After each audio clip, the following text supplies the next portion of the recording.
What is up, everyone? Happy April. March is over, thank goodness. This is the Mediocre Alaskan podcast coming to you from newly released from travel quarantine headquarters here in Ketchikan, Alaska.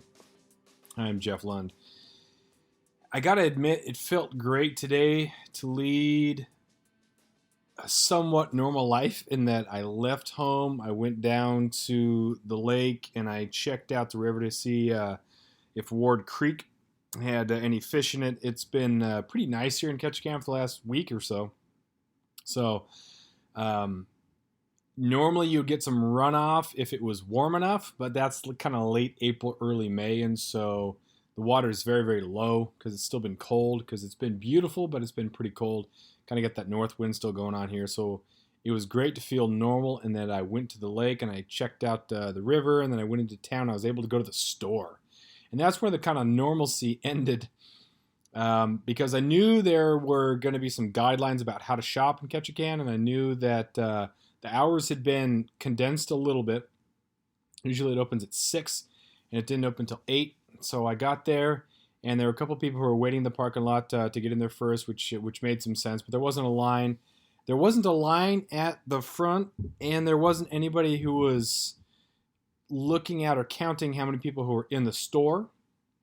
And then once I got in the store, I knew that there was going to be arrows that would point which direction you should go down the aisle. So you follow those like they're one-way streets, right? That way it kind of avoids the potential for people intersecting as you're going through the aisles. So I was ready for all that, man. I was, after 14 days of following it, I was going to do things right, because Ketchikan is, and Alaska in general has done a pretty good job. We are seeing an increase in cases, but not at an astronomical rate, which is good for now. Who knows what that means going forward, and who knows if that number is accurately or is accurate when it comes to how many people actually have it. But in Ketchikan, we've been at 14 official cases for the last couple of days, which has been awesome. Again, that, who knows how many people actually have it, but if there's only 14 confirmed cases, and we haven't seen enough people who've been sick enough to get tested and have come back positive, that's just great. That means that, we're doing something right to where it's not just running through the town. So I was ready to do my part now that I was out in the world, and I I went down the first one-way street like I was supposed to, and I looped all the way around the block, and I was coming back down, and then a dude came straight up the one way, and I thought, oh wait, are these? We're not really doing this. Okay, and then I continued to follow that, and there were a couple other people who, when you enter an aisle, you're looking at the aisle. You're looking at what's in there to see if there's any clues to indicate that this is the right aisle to where you want to get stuff. Are canned vegetables here but not canned fruits? That's the next aisle. Or is this baking goods, and you're in that transition between baking goods and then like the home supplies? Like, so where is it? So there are people who just were not ignoring the arrows on the floor, but we're certainly not seeing them or paying attention to them, which maybe it was maybe a relief, because we were kind of casual, but maybe also maybe we have 14 cases and we're kind of lucky because people are kind of going about their business, and it could be spreading.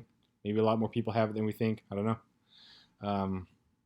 You start thinking about the mail. You start thinking about all this paranoia can come out. And it's there's really nothing else to talk about, because it's everything that you want to do has been impacted by this. You got the spring bear hunt in Alaska has been canceled for non-residents. At first, it was canceled for all except for subsistence, and then within 24 hours, the governor rescinded that and said, okay, if you can hunt within your unit, which makes a lot of sense, and that's great. And that was a great move on his part to rescind that part of it. But everything's being impacted by it.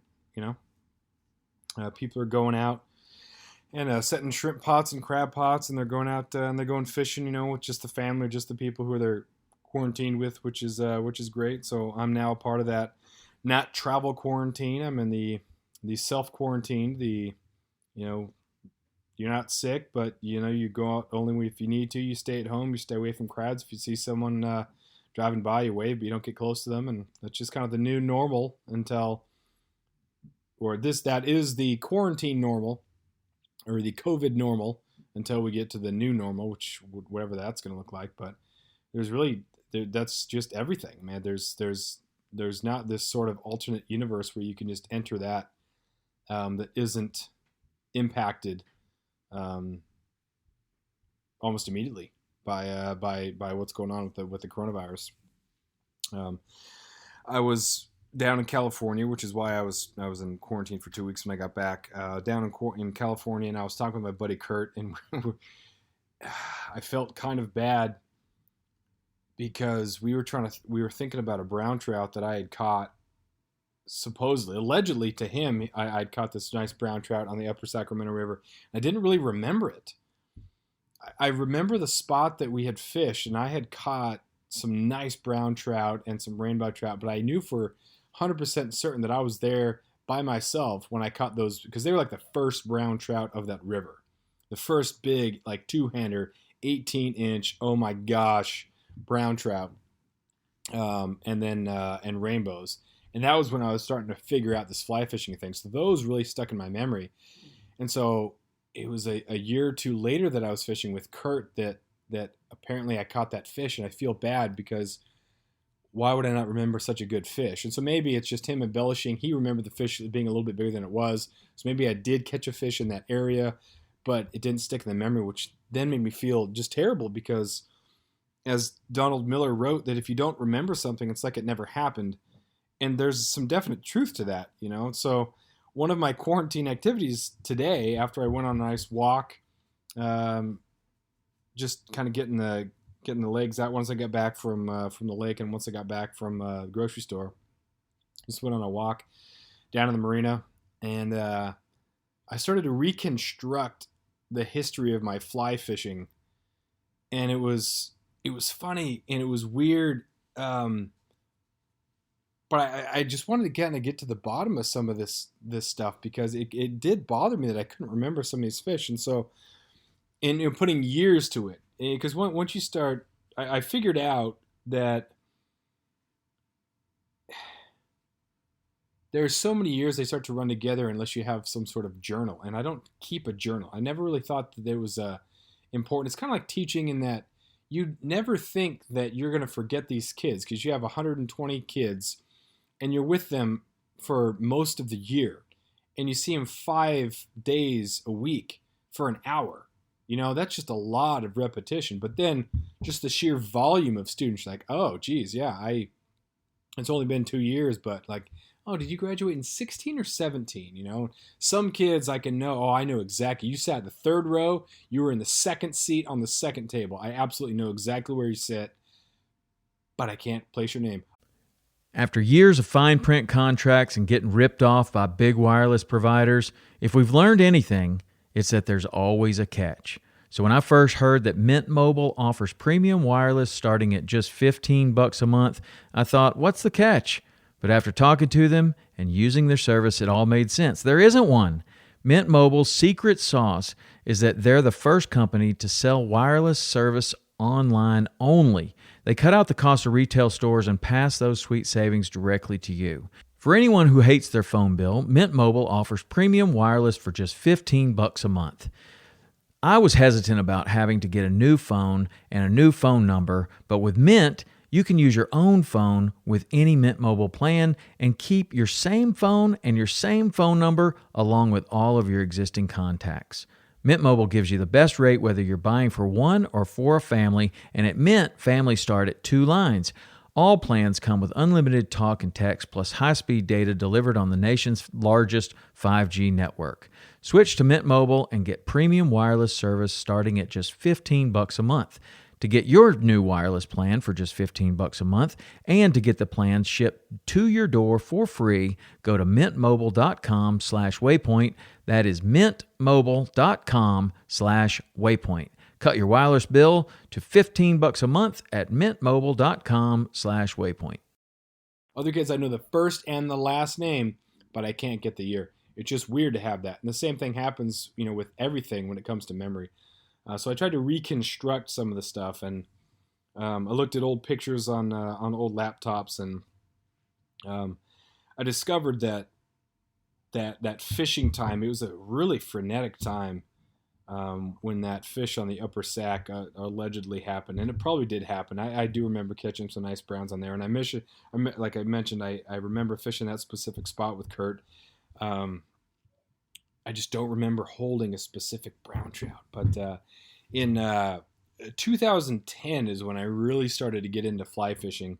I'd fished the previous 2 years, but after my dad passed in 2009, that's where I started listing some of the things that I did, and I just see there's this sense of urgency that I lived with after my dad passed away in 2009. I remember I'd never hunted, and I thought, hey Dad, this was back when then hunting licenses and tags were pretty cheap, and so I thought, hey man, Dad, well, I'm going to come back for the summer.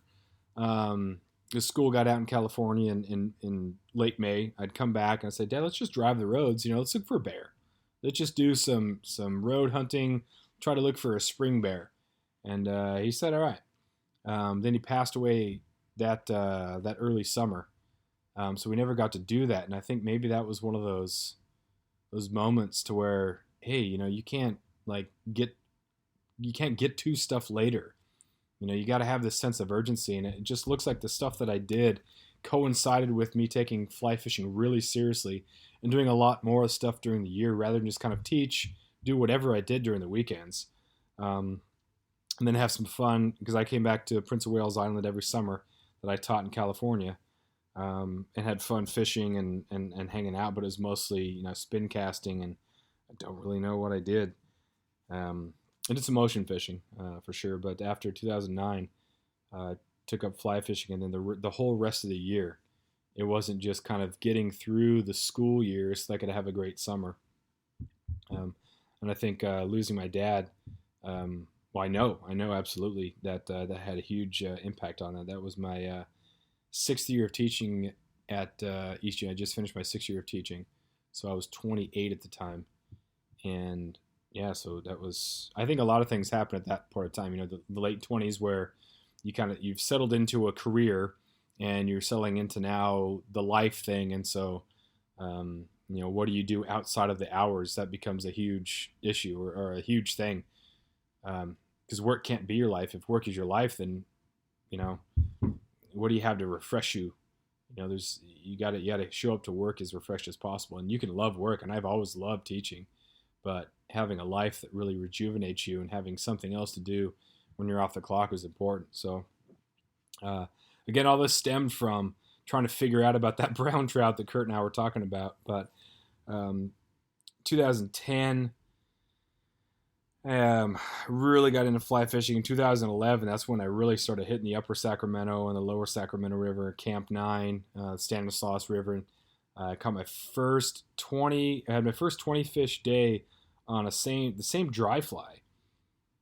It may have been the same pattern. I don't know if a elk hair caddis can survive 20 trout, but and then 2012 was the same thing. Just some monuments in the fly fishing world. Again, I don't have specifics, but I scrolled through old pictures and I was looking at fish, and I thought, oh, I remember that picture more than I remember that fish, which is kind of disappointing. Some of the fish I remember, but also, you don't remember every fish. You don't remember everything. Sometimes you scroll through the pictures enough, you remember the picture, and you don't really remember the experience so much. If you stare at it long enough, you can maybe get back to that experience. But I don't know. I felt maybe because I have free time, a sense of urgency or diligence to look back at some of those moments. And the last 3 years that I was in California, man, I was fishing a ton. As soon as basketball season was over, Kurt and I were driving to Redding and fishing the lower Sacramento River. We're fishing the upper Sacramento River, fish the pit and the tee and just going all over, chasing brown trout and rainbow trout. I remember Kurt would come to my house at 4 in the morning, and then we'd take off. That way we could have more time, because it would take an hour and a half, 2, 3, 4 hours, depending on where we're going, to get to where we're going to fish. and then we'd fish and we'd drive home. So there were some days where we'd drive for 6 hours, fish for 7, and we figured as long as we were fishing for longer than we were driving, that it was doable. But drive for 3 hours, fish for 6 or 7, the drive for 3 more, man, that was tough, but it was fun. That's the stuff that you got to do, and it's unfortunate that we have to have these sort of reminders. I look at again the list of stuff that I did after my dad passed in 2009, and then look at when my mom had her brain aneurysm in 2013, just how those were like markers for me to make sure that I was living life on a different sort of level. And I moved back to Alaska in 2013, and since then, that's when I shot my first deer. 2013, crazy. 32 years old, first deer there. But you got to do that stuff. You got to. Yeah, it's unfortunate, like I said, you have to have those markers. But I had those years of fly fishing in California, and now coming back to Alaska, hunting has really been something that's just totally opened up my eyes to just a whole nother way of living. But it's a necessity when you live here, not only for the food aspect, but also just what else are you going to do? I was talking with my landlord today, and we're talking about obviously the coronavirus, and we're talking about how we're calculating all of the United States' numbers of cases and when it's going to, when it's going to start to drop for the U.S. But it's not going to drop for the U.S. It's going to drop for New York, and New York has most of our cases right now. But that's not going to be indicative of everywhere, because it's such a huge country. We're not all consolidated together. If New England was its own country, then you could kind of gauge those numbers and, okay, this country is kind of in the clear. But you have these different regions, and so just because New York cases might hopefully crest soon, goodness sakes, and then to taper off, that doesn't mean that you're not going to have California. It spiked. It's been great over there. I mean, it's been bad, but I think they're still at 12, 14,000 rather than New York just really blew up. But we're talking about just that lifestyle there, and when you're living in those big cities, the population density is so great that I don't think a lot of people cook at home. So you're eating 1 or 2 meals away from home, and then all your recreation is outside. And in the act of getting there, a lot of people don't own cars there. So in the act of getting there, you're crossing paths with so many different people to get to that spot, which is likely crowded anyway. So those high population density residential areas, that's such a life change.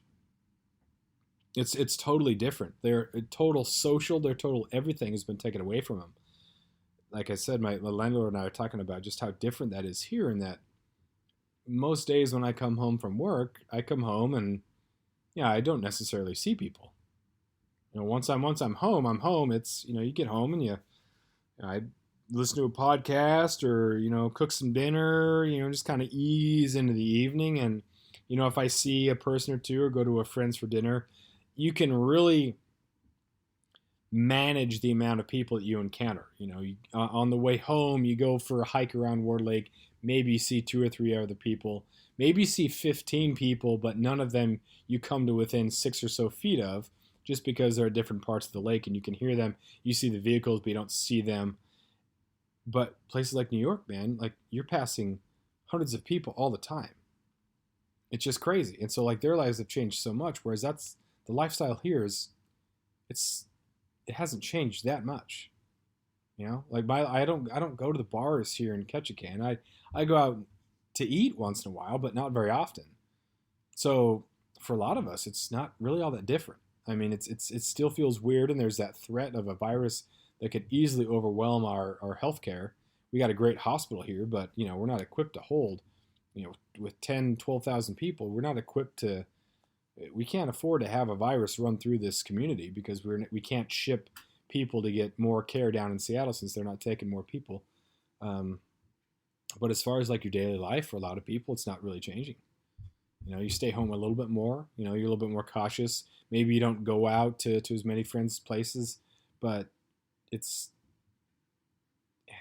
It makes it sound like we're totally isolated. We don't see anybody. But, you just see smaller groups or smaller circles, and you don't have that incidental contact. Everything is a lot more purposeful. Your interactions are more purposeful when you're up here because, you don't, it's just different. So it'll be weird going forward now that I'm not on travel quarantine. But it'll start to feel a little bit. I have some friends in town. I love going over to their places for dinner, or having them over, or going out fishing. It's fun to invite people out on the boat. I got a buddy that lives south of town, and I live north of town, and so it just makes sense. Hey, we'll go out in your boat, Rob, when we want to go south of town, and we'll go out in my boat when we want to go north of town. So not being able to do that is going to be kind of unfortunate as things really start popping up here in the spring. Because man, there's really no better place to be than spring in Southeast Alaska, because it starts to warm up and you got all the light, and then you're gonna have brown bears and you got grouse and you got steelhead, and the people are getting crab and you're getting shrimp, and you got some kings. Oh gosh, it's just there's so much stuff to do. But everybody's dealing with the impact of the coronavirus, and that's going to really put a I think dent is too light a word to what it's going to do to the local economy here, and so that's pretty scary. There's going to be a lot of families who are going to have to deal with that, and that's a generational changer. We're talking about how we're saving lives by distancing and by shutting stuff down, but you have families who are getting by and things are fine. Things are solid. They're not putting a ton of money away. They don't have that extra layer of protection between economic ruin. And then if you just have, both parents lose their jobs, or one parent loses their job, all of a sudden you've got a lot more stress in this household, a lot less stability. And so all of a sudden these kids, their basic needs aren't met. You can go to school, you can learn, you can achieve, because your basic needs are met, food's on the table, it's not stress. Your parents might stress out away from you because it's not as obvious. But you can feel happy, you feel loved, so you can focus on things like school. But all of a sudden you take that away, and that safety net goes, and that stress is coming out, and all of a sudden not all of your needs are met. Then that you have a kid growing up in a household where there's the dynamic changes, and that's a ripple effect that lasts a very, very, very long time. And that's hopefully not going to be a byproduct of this. Some families have some savings, but I don't know how many families that lose a business or that lose jobs are going to have 3, 4, 5 months worth of savings to be able to get through this if jobs are lost. That's and then the kids that happen, that economic casualties of this. It's scary to think about. Really scary to think about. So hopefully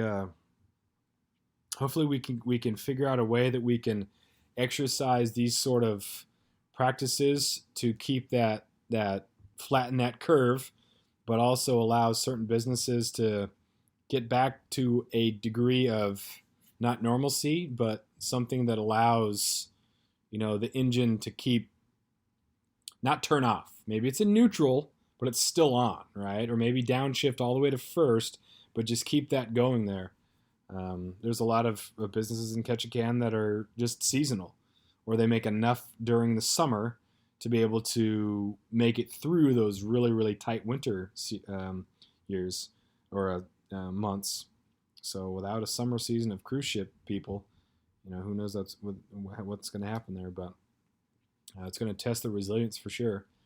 And just hope that the mental health of people, and we hope that we don't have a huge spike in depression, suicides, things like that. But man, it's just a bad situation all around. And it's really sad that then people are being so dedicated to their partisan attitudes, right? And you're just looking for people to blame.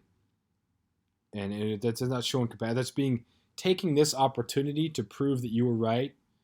That's just so greasy and so dirty to say, "Hey, see, I told you so." Like, dude, what are you doing, man? Like, people are really, really hurting, and you're patting yourself on the back for sharing an article or sharing a tweet or calling someone on a tweet that didn't age well. What are you doing? Really? You want to prove that you're right so bad that you can't just say, "Hey, man, this I'm gonna take a break from being divisive, and I'm just going to try to help people." You really want to go that far, and you're oh man, it's gross. But so yep, off travel quarantine into regular quarantine. Gonna do what it takes. Think about other people, and hopefully don't get sick. Not sick. Don't want it. If I do, I hope it's like the JV case. Don't want to spread it to other people, and get through this. But we'll see what happens. It's April. March is over, which is great. March is a crazy month. Hopefully we kind of figure stuff out, and hopefully the summer is still kind of on. We can get that engine started again. But we'll call that episode 135. Make sure you check out the Mediocre Alaskan podcast on themediocrealaskan.com. Check out Instagram and social media and all that stuff. But I'll talk to you next time.